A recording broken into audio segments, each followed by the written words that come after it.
Ya, umat muslim di berbagai belahan dunia bersiap menyambut perayaan Idul Fitri, tidak terkecuali warga negara Indonesia yang berada di Kuwait. Dan saat ini sudah bergabung bersama kami via Zoom, Duta Besar Indonesia untuk Kuwait, Lena Mariana Mukti. Assalamualaikum, Bu Lena, apa kabar? Waalaikumsalam warahmatullahi wabarakatuh. Selamat pagi dari Kuwait City. Baik, ini jam berapa Bu Lena di sana? Sekarang 11.33, sudah hampir siang ya. Sudah hampir siang. Baik, ini kita sekitar berbeda sekitar 4 sampai dengan 5 jam. Bu Lena, apakah 4 jam? Iya, 4 jam ya. Dengan waktu Indonesia bagian barat, 5 dengan tengah, 6 dengan timur. 6 dengan timur. Baik. Apakah di sana sudah ditetapkan kapan hari lebaran di Kuwait? Karena di Indonesia ini kita masih menunggu sidang isbat yang akan digelar pada sekitar 2 jam lagi nih.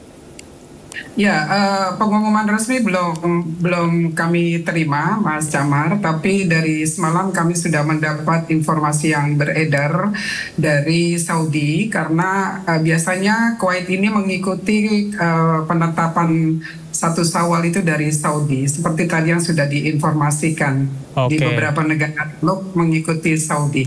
Baik, ya, tapi kalau kalau di negara Kuwait, apakah memang ada sejumlah perbedaan begitu? Mengingat di Indonesia kalau kita bisa lihat untuk penetapan awal Ramadan ini ada beberapa yang berbeda. Apakah di sana juga sama atau seperti apa? Di Kuwait sendiri tidak ada, Mas. Di Kuwait sendiri tidak ada, dan sebagaimana tadi saya sampaikan, kami negara-negara di Teluk biasanya merujuk kepada Saudi. Di Kuwait sendiri kalau sudah ditetapkan oleh pemerintah, semua lebarannya sama waktunya, termasuk juga penetapan 1 Ramadan. Oke, berarti akan serentak begitu ya. Biasanya persiapan apa saja yang dilakukan oleh warga negara Indonesia di sana saat menyambut lebaran? Kalau di Indonesia kita bisa lihat ada yang bikin ketupat begitu ya, ada yang berkumpul bersama dengan keluarga. Nah, kira-kira apa yang berbeda di sana begitu?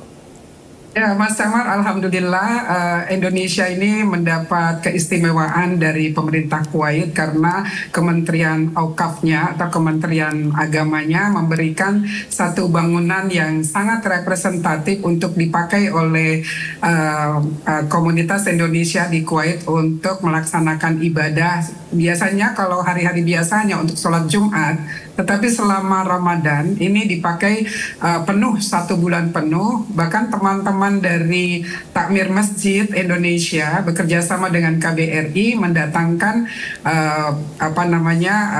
ustadz ya atau penceramah dari tanah air untuk sebulan penuh membersamai kami di Kuwait untuk memberikan tausiah-tausiah. Dan 10 hari terakhir Ramadan itu ya berzikir Qiyamul Lail di Masjid Indonesia. Alhamdulillah. Dan nanti saat Idul Fitri itu kurang lebih 500 warga negara Indonesia itu akan berkumpul di masjid untuk melaksanakan sholat Id bersama-sama. Masya Allah, luar biasa. Artinya memang segala sarana dan prasarana sudah dipersiapkan khusus untuk warga negara Indonesia yang ada di sana, begitu ya Bu Lena ya. Ini kalau kita melihat dari hal-hal yang sudah Anda sampaikan gitu, ada 500 warga negara Indonesia yang nantinya juga akan sholat bersama begitu. Apakah juga akan ada open house yang diselenggarakan oleh KBRI Kuwait? Iya, Mas, ini problem untuk PMI yang ada di sini, terutama untuk yang bekerja di sektor-sektor jasa ya, termasuk juga yang di perminyakan, tidak semuanya mendapat libur pada hari Idul Fitri, sehingga pada kesempatan kita beridul Fitri di Masjid Indonesia, itu kita menyediakan makanan-makanan khas Indonesia untuk dinikmati oleh para jamaah yang ya boleh kita sebut open house-nya justru setelah sholat Idul Fitri, tetapi kami sampai tadi subuh kami menyiapkan tempat di Wisma untuk mulai mengadakan semacam tradisi malam takbiran di Kuwait. Jadi, dan yang menariknya persiapan untuk malam takbiran ini justru ini sampai begadang sampai kami sahur bersama itu ditemani oleh teman-teman dari Indonesian Christian Fellowship in Kuwait dan juga masyarakat Hindu diwakili tadi oleh ketuanya Pak Gede, kemudian Pak Peter, dengan teman-teman mempercantik Wisma untuk malam ini kami akan menggelar Idul Fitri Festive. Jadi atau malam takbiran di Wisma, Mas Damar. Bu Lena, ini sesuatu yang patut kita contoh bersama ya, bagaimana toleransi beragama begitu ya. Seperti Anda sebutkan bahwasanya sejumlah persiapan juga dibantu oleh teman-teman non-muslim yang ada di sana. Ini rata-rata warga negara Indonesia di sana, diasporanya apakah pekerja begitu atau ada mahasiswa atau seperti apa, Bu Lena? Ya, terima kasih. Tadi saya lupa menyebutkan bahwa yang Indonesian Christian Fellowship in Kuwait dan Banjar Bali di sini juga di bawah FDIK, Forum Diaspora Indonesia di Kuwait, dan ya rata-rata di sini tadi pertanyaan Mas Camar tadi menyampaikan apa, Mas Camar? Sorry. Iya. Banyaknya apakah pelajar, mahasiswa atau pekerja? Di Kuwait sendiri masyarakat Indonesia itu berjumlah kurang lebih 6.600 orang. Mayoritas adalah pekerja karena yang menjadi mahasiswa di Kuwait University ada mendapat beasiswa dari pemerintah Kuwait untuk belajar bahasa Arab. Jumlahnya tidak terlalu besar, hanya belasan. Tapi tentu saja anak-anak dari pekerja migran Indonesia juga bersekolah di Kuwait. Jadi mayoritas adalah pekerja migran Indonesia. Kalau kita lihat mungkin presentasinya 90% ya Mas ya. 90% adalah pekerja migran Indonesia di berbagai sektor, perminyakan, kesehatan, kemudian manufacture, hospitality, wellness. Itu yang ada di Kuwait. Baik, Bu Lena, ini negara Kuwait tentunya adalah salah satu yang disebut dengan negara makmur begitu ya, terkenal dengan minyaknya. Lantas apakah ada perbedaan tradisi Lebaran? Kalau tadi ini kita berbicara spesifik tentang warga negara Indonesia yang ada di Kuwait, tapi secara spesifik, secara general, bagaimanakah tradisi Lebaran di Kuwait untuk masyarakat di sana? Ya, Ramadan di Kuwait sedikit berbeda ya Mas Camar dengan yang ada di Indonesia, karena walaupun mereka juga punya tradisi seperti kita munggahan ya, munggahannya kita datang ke makam-makam, ke orang tua, membersihkan masjid. Kalau di sini mereka menyebutnya geresh. Geresh itu ya berkumpul bersama keluarga dan teman-teman dekat. Yang berbeda adalah tidak ada yang pergi ke makam ini, Mas Camar. Oh, tidak ada tradisi nyetar ya? Ya, jadi baik menjelang Ramadan maupun menjelang Idul Fitri tidak ada satupun orang yang, maksudnya ada tradisi beramai-ramai mengunjungi makam. Kemudian tradisi yang tidak didapati di negara lain, termasuk di negara Teluk lainnya. Negara Teluk ini ada 6, Kuwait, Oman, Qatar, UAE, Saudi Arabia, dan Bahrain. Itu hanya ada di Kuwait yang disebut dengan tradisi Diwaniyah. Diwaniyah itu semacam ya open house ya, tapi itu dilakukan selama 20 hari Ramadan. Karena 10 hari menjelang Idul Fitri, Diwaniyah semua ditutup dan Masya Allah, masjid-masjid di seluruh Kuwait ini penuh dengan orang yang melakukan Qiyamul Lail. Sampai berdempet-dempetan, 10 hari Ramadan mereka itikaf di masjid, sholat, membaca Al-Quran. Ini tradisi di Kuwait seperti itu. Dan Diwaniyah ini menariknya adalah hanya untuk laki-laki yang dibuka ya, walaupun ada Diwaniyah perempuan tapi jumlahnya kecil sekali. Dan alhamdulillah saya sudah lebih dari 100 mungkin 150 Diwaniyah yang saya kunjungi. Diwaniyah ini digelar oleh baik itu petinggi, termasuk juga oleh Amir Kuwait, kemudian oleh pejabat-pejabat pemerintah Kuwait, para pengusaha, para dignitaries, tokoh-tokoh, bahkan ada pimpinan-pimpinan tribe di sini atau suku-suku yang besar-besar itu memiliki Diwaniyah. Beruntungnya, meskipun Diwaniyah ini hanya khusus untuk laki-laki, kami yang menjadi kepala perwakilan head of mission, head of mission itu diperkenankan Mas Camar untuk datang ke Diwaniyah. Dan Diwaniyah itu biasanya hanya datang sebentar, tidak lebih dari 10 menit, mengucapkan Id Ramadan Mubarak, kemudian berbincang sebentar, kemudian nanti kami berkeliling kembali ke Diwaniyah yang lain. Diwaniyah untuk para dignitaries ini bahkan diumumkan itu kurang lebih ke publik ya, sampai 15-20 Diwaniyah setiap malamnya. Jadi kalau kita sanggup mengelilingi sampai 20 ya mungkin bisa 400 Diwania kami datangi. Tradisi yang lain juga ada yang namanya Gabga.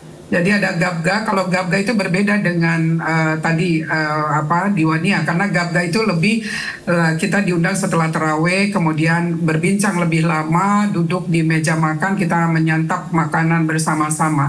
Termasuk juga di pertengahan Ramadan yang juga sangat menarik, tradisi di Kuwait itu yang disebut dengan gergean.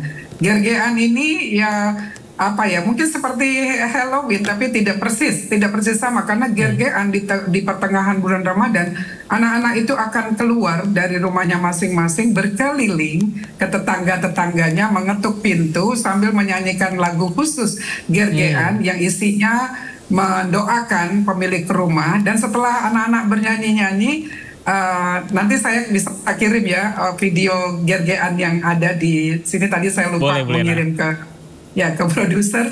Jadi itu kita bisa memberikan coklat, permen, atau bahkan koin-koin dinar Kuwait gitu, Mas Camat. Itu yang luar biasa di sini. Baik, Bu Lena, artinya memang betul-betul ini kita bisa highlight yang pertama ketika bulan Ramadan tiba berkaitan dengan silaturahmi yang semakin terjalin begitu karena kita sering berkumpul, kemudian juga intensitas beribadah lebih meningkat ya Bu ya. Tidak hanya di Indonesia namun juga dirasakan juga di Kuwait begitu ya.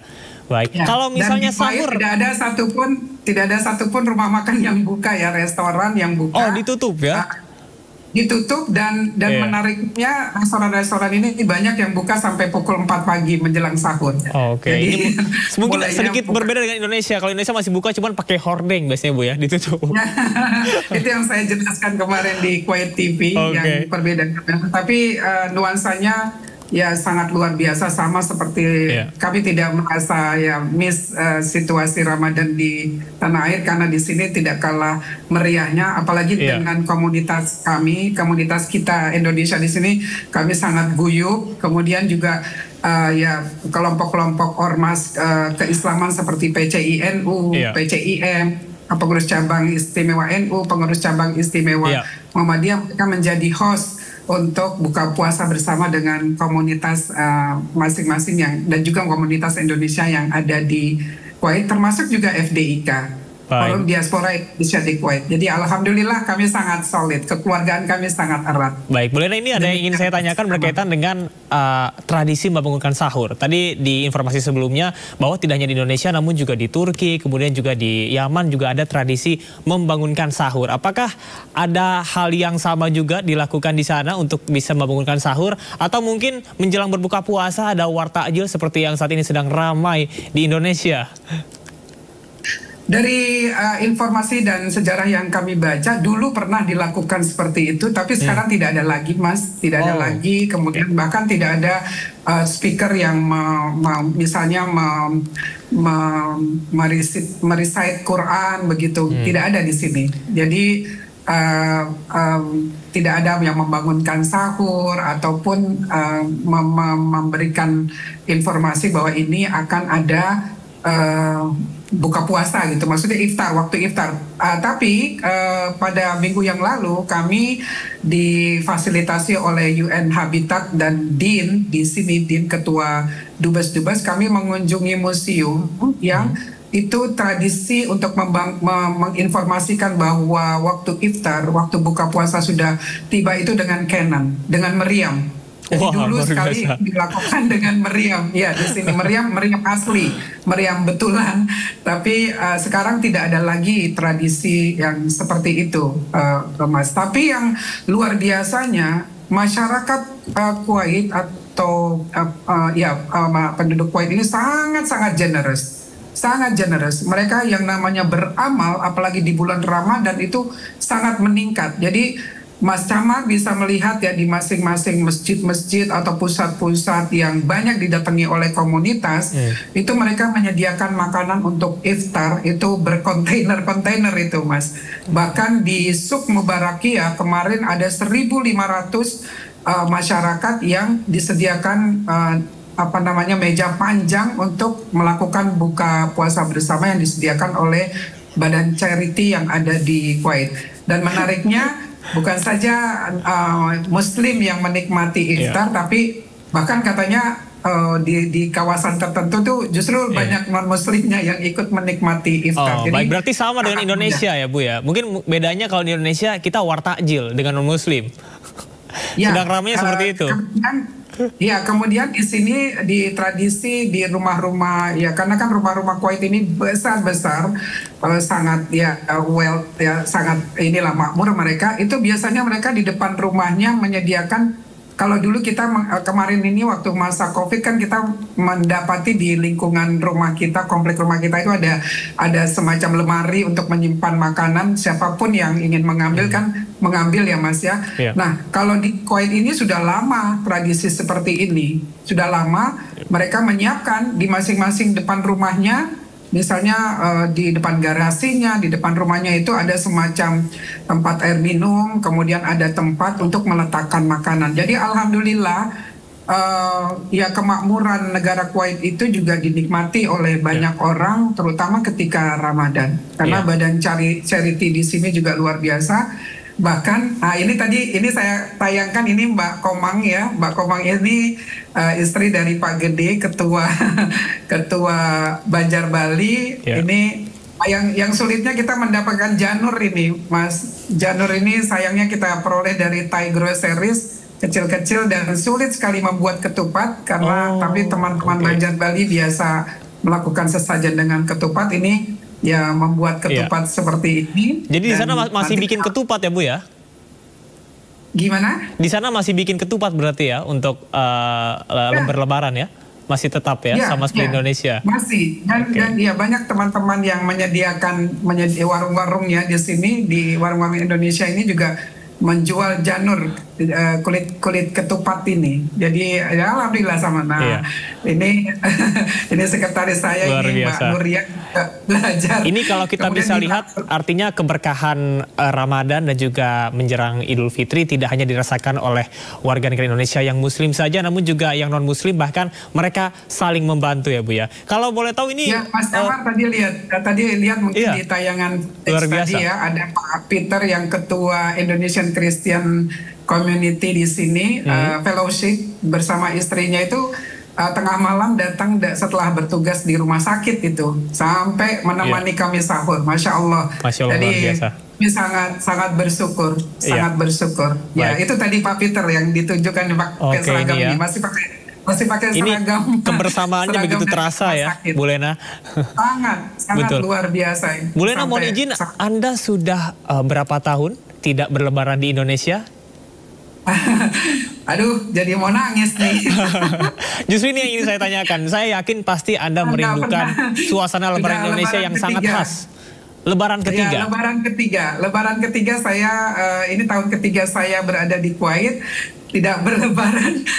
Saya jadi sedih karena masih ada ayah saya, karena ya kami mendahulukan juga, dan keluarga kami juga mengerti bahwa kami mendahulukan masyarakat yang ada di Kuwait untuk bisa berlebaran bersama-sama, menyemangati mereka, karena saya seperti ibu mereka ini. Bersama suami saya Dr. Abraham juga ada di sini mendampingi saya selama Ramadan dan sampai Idul Fitri dan juga keluarga saya. Jadi Masya Allah. Terima kasih sudah Ini tanggung jawab Anda sebagai Duta Besar Indonesia untuk Kuwait sehingga Anda tidak bisa berlebaran di Indonesia. Apa momen-momen yang Anda rindukan suasana lebaran di Indonesia yang mungkin tidak Anda bisa dapatkan di sana?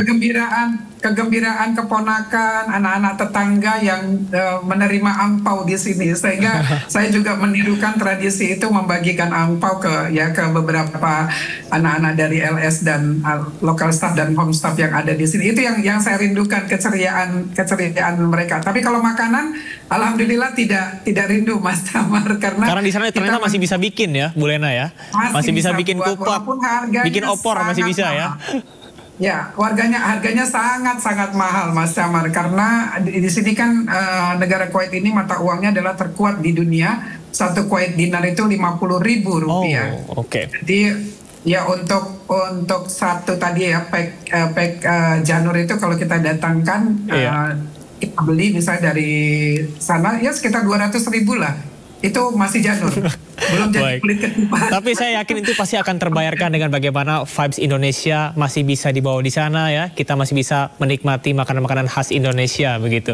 Baik, terakhir Bu Lena, apa yang ingin Anda sampaikan kepada seluruh masyarakat WNI yang ada di sana dan juga di Indonesia yang diprediksi akan lebaran esok hari? Apa yang ingin Anda sampaikan? Silahkan.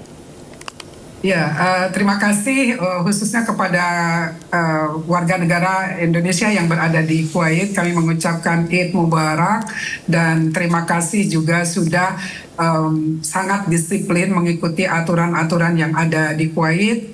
Tidak kami dengar ada permasalahan-permasalahan di kalangan PMI, walaupun ada sedikit-sedikit masalah. Tapi insya Allah kami tetap membersamai para warga negara Indonesia yang ada di Kuwait untuk merayakan hari kemenangan di bulan suci Ramadan. Dan tentu saja untuk seluruh pemirsa Sindo News, untuk Mas Camar, untuk para produser, untuk kawan-kawan saya yang ada di tanah air, dan juga untuk keluarga kami yang ada di Kuwait, di Kuwait dan juga di tanah air, kami mengucapkan Id Mubarak binal aidin wal faidin, taqabbalallahu binal aidin wal faidin, taqabbalallahu minna wa minkum, taqabbal ya karim. Semoga kita dipertemukan dengan Ramadan berikutnya. Terima kasih Mas Cam. Baik, salam hormat saya untuk Anda Bu Lena. Saya harapkan bahwasanya meskipun Anda tidak bisa pulang ke Indonesia, namun segala usaha yang Anda lakukan dan pekerjaan Anda menjadi pahala yang berlipat ganda karena Anda sudah menjaga masyarakat Indonesia yang ada di sana. Terima kasih atas waktunya Duta Besar Indonesia untuk Kuwait, Ibu Lena Mariana Mukti. Selamat bertugas kembali, salam sehat, mohon maaf lahir dan batin.